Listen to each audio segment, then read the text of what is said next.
Hey everyone, and welcome to UK Media Warrior. Today we're going to be looking at Logan, which is rocking it at the cinema right now. Everyone seems to love this movie.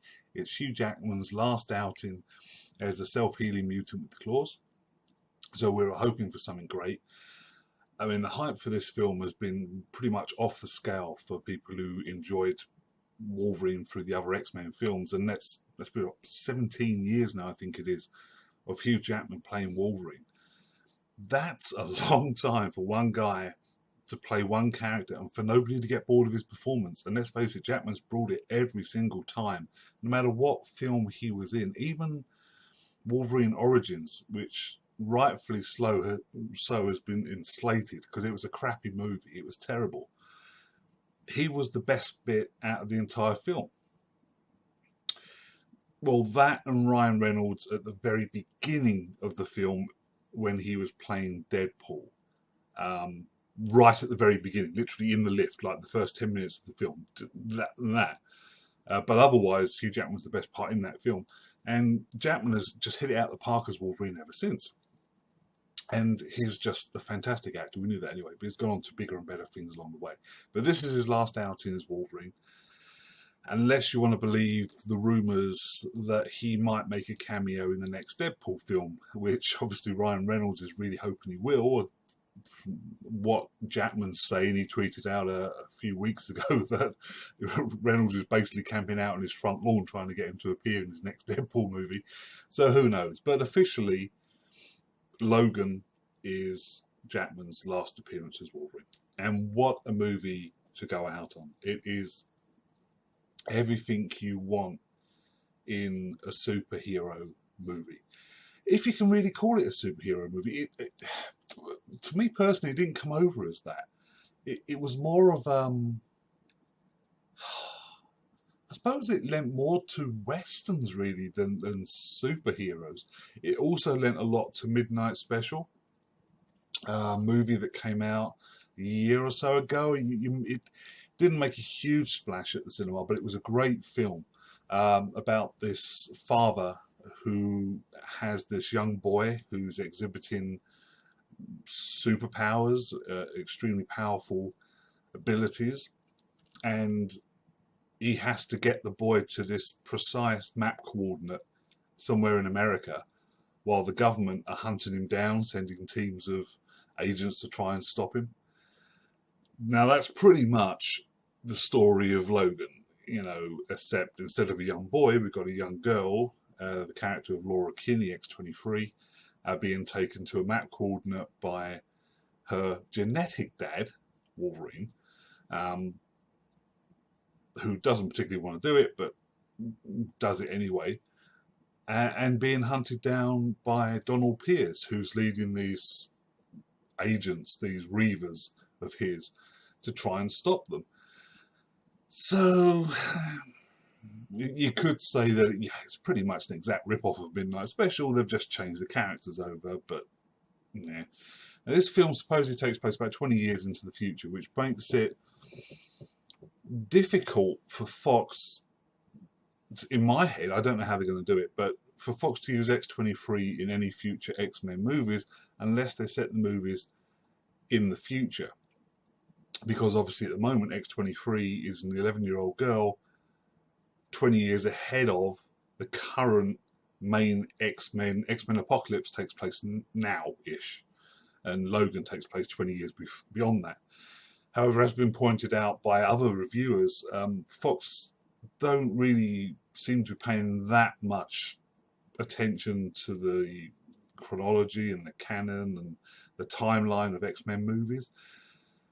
So it's possible they'll just ignore that fact and introduce X-23 in perhaps the new X-Force movie that's coming out. If that's so, then you'll have to treat Logan as a standalone movie that might have taken place in an alternate reality, maybe. I don't know. That's down to Fox what they want to do, but it'd be a shame if this is the last we see of X-23, because she's a fantastic character. And she is played incredibly well by Daphne Keane in this movie, an 11-year-old girl, and the performance she puts in. I mean, my God, She's performing with such luminaries as Hugh Jackman and Patrick Stewart, and yet she meets their level of when they're all three of them are on screen together. You can't. She sometimes steals the scene. She does, and she's an 11-year-old girl, and she doesn't even speak that much until towards the end of the movie. So, if I was completely knocked out of the park by her performance. It was absolutely fantastic, and they couldn't have cast her any better at all. Incredible performance. Now, as I said, Hugh Jackman once again puts in perhaps his best performance as Wolverine that we've ever seen, as the older Logan now, who's not healing, who has something inside him that's poisoning his body. He thinks it's the adamantium that was put into him originally, but it's never really nailed down as to what exactly is wrong with him and why his mutant healing ability isn't working so well now. Patrick Stewart as Professor Xavier is suffering mental problems now. He's got to take drugs to keep from causing mind quakes, which can affect anyone in the vicinity. So he's on his way out. This won't be a spoiler review, so I'm sure everyone's probably already seen the film by now. This was late coming out because I couldn't get to the cinema to watch it, but I saw it a couple of days ago now. So 3 incredible performances from the 3 leads of this film: Hugh Jackman, Patrick Stewart, Daphne Keane. Fantastic. The only downside to this film is the bad guy, Donald Pierce, played by Boyd Holbrook. Now, nothing against Boyd Holbrook. He didn't really have a lot to use here to give his character much depth, if any depth. He just played the stereotypical 2-dimensional bad guy who leads a bunch of 1-dimensional bad guys with guns, and that's pretty much it. That's pretty much all he's got to do. In the comic books, Donald Pierce is a lot more, and he has appeared for many, many years in the X-Men comic books. In the comic books, it is a cyborg. Basically, all of his body is a robot other than his head. And he's incredibly powerful because of that, and almost impossible to kill. But in this film, it seems the only part of Pierce's body that's robotic is one hand. That's it. He leads a band of mercenaries called Reavers who have been augmented hands and stuff like that. You don't see any that are like entirely robots or anything like that, or half robot or anything like that. It seems to just hands and arms and that sort of thing have been augmented. And they follow Pierce around, and they work for this agency, the Weapon X program, which is still in effect and still trying to create their own mutants, which is where Laura Kinney, X-23, comes from. She's managed to escape. So it's something we've seen before in the X-Men films. They're bringing back the old enemy, the Weapons X program, to haunt Wolverine in his final days. But it's still an incredibly good film, even with the not so hot villain. The rest of the film is amazing. The fight scenes are incredible. I mean, literally incredible. The fight scenes with Laura Kinney, Daphne Keane playing her, I don't know how they did it. I don't know whether there was a lot of CG or if this girl is just so effing great at fight scenes, but they're incredible to see this 11-year-old girl take on this 6'4" guy and beat the crap out of him. It's to watch it on the big screen is just phenomenal. If you know what I mean. I don't mean that in a bad way, but from a movie-going perspective, it was incredible to watch. And the ending it's a perfect send-off for Wolverine. That's pretty much all I'll say. It gives you what you needed at the end of this film. It delivers. That's what I mean. This film pretty much delivers on 99% of what it needed to do. And the 1% is just a slightly flawed villain. I mean, he does what he has to do. He's on the trail, he hounds them. He never seems to run out of men no matter how many they kill.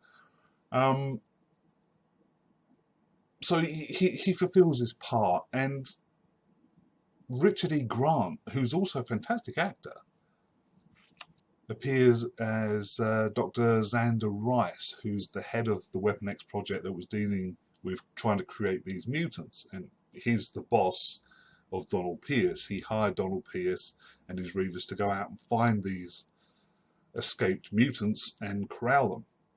But he's only in it for like 10 minutes maybe, total screen time. He's hardly in it at all.